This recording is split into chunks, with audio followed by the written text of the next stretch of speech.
Овој пат логично беше во ова издание на Звон блокот за хендикеп да го посветиме на неодамна завршената меѓународна конференција посветена на 10 години постоење студии по дефектологија во Република Македонија. Конференцијата се одржа од 17 до 20 септември во Охрид и по тој повод тука со мене во студиото денес е почесниот председател на научниот совет на оваа конференција, инаку доајен во дефектологијата во Македонија, тоа е професорот доктор Љупчо Ајдински.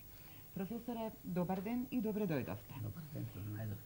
Темата со која што денес ќе го започнеме овој блок посветен на хендикепот, иако е блок во рамките на емисијата Звон, сепак е малку посериозна, но велам имаме повод. И на самиот почеток би сакала да ни ги кажете вашите оценки сега, кога 2 дена по завршувањето на конференцијата, нели, кога имавте можност да ги сумирате резултатите, да донесете заклучоци од оваа конференција, значи какви се вашите впечатоци?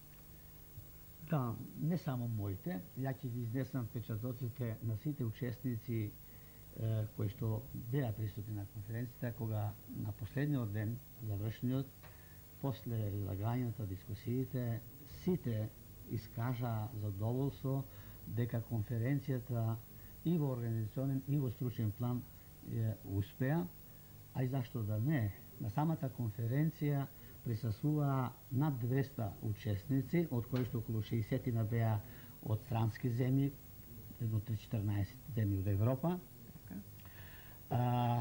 Исто така, многу беа сериозни, актуелни и темите што се расправаа, да речеме, во 4 сесии за интеграцијата и инклузијата, за раната интервенција на децата со пречки во развојот, за деинституционализацијата и терминологијата, па потоа за теми од општ карактер и извештаите од меѓународниот проект на Темпус.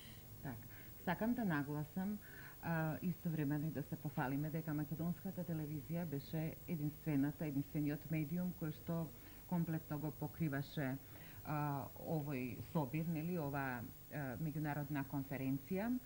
И тука да нагласиме и дека генералната тема на оваа конференција гласеше новини во образованието, воспитанието и рехабилитацијата на лицата со пречки во развој. Сега на почеток спомнав хендикеп, сега во насловот спомнувам лица со пречки во развојот, а токму унифицирањето во терминологијата беше една од главните теми на оваа меѓународна конференција.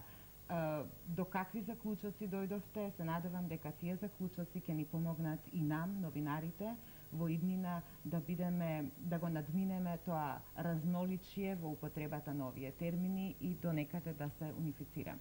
Оваа тема беше предмет на една од сесиите и предизвика големо внимание, зашто со терминологијата имаме големи проблеми.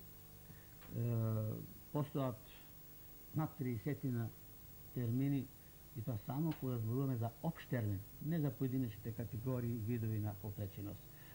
Така да тај број на термини ни прават голема забуна и проблеми во заштитата, во рехабилитацијата, посебно во реализација на правата на лицата со пречки во развој. Јас тај термин ќе го употребам. Во изготвувањето на документите, посебно. Затоа и рефератот прво се прикажа примената на терминологијата во меѓународните документи, во националните законодавства во многу земји и кај нас, проблемите што предизвикуваат, но сепак дискусиите што беа, посебните сообщенија, некако доведоа да се тој број, барем на конференцијата, намали и дојдовме до сознание дека најмногу во употреба се два термина.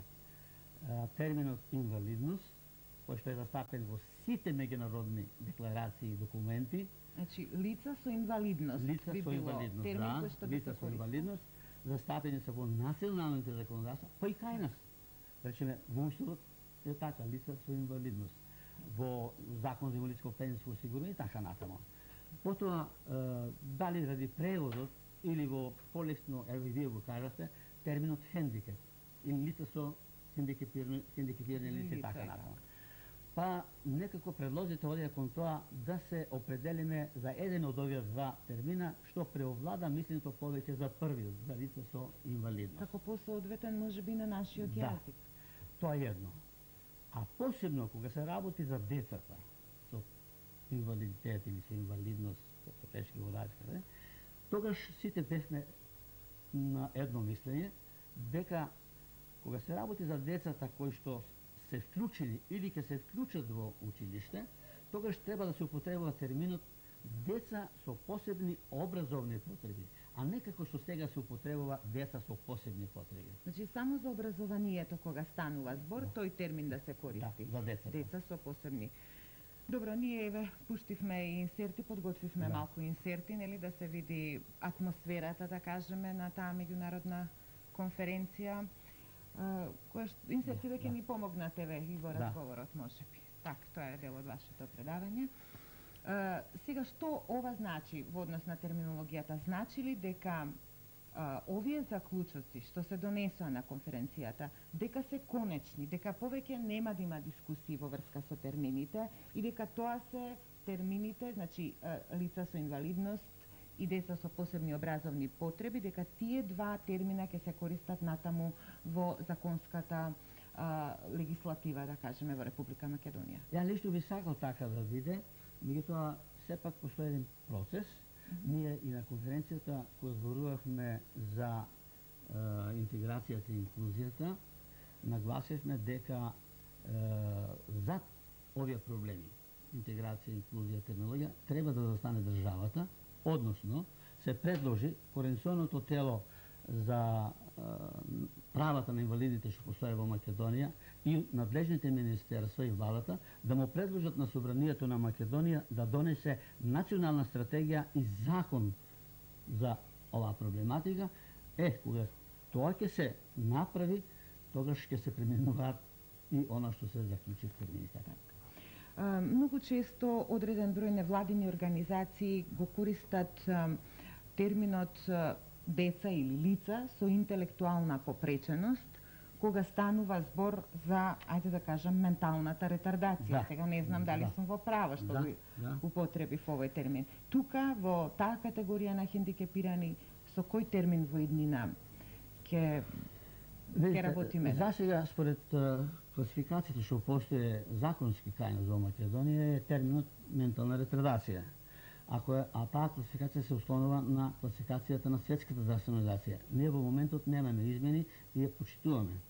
Меѓутоа, постои една иницијатива на Европската конференција на родители за помош на они викаат деца со интелектуална попреченост и препорака е да тој термин се употреба со интелектуална попреченост. Се отвори тоа прашање на конференцијата. И дискусијата одеше кон тоа и се заклучи. Баш академикот Лубовски од Москва, кој што присуствуваше, предложи да би било добро да ние предложиме на конференцијата на УНЕСКО во Македонија, а таа да предложи на УНЕСКО во Париз, да се организира една посебна расправа токму за тој проблем, за тој термин, дали е исправно да се каже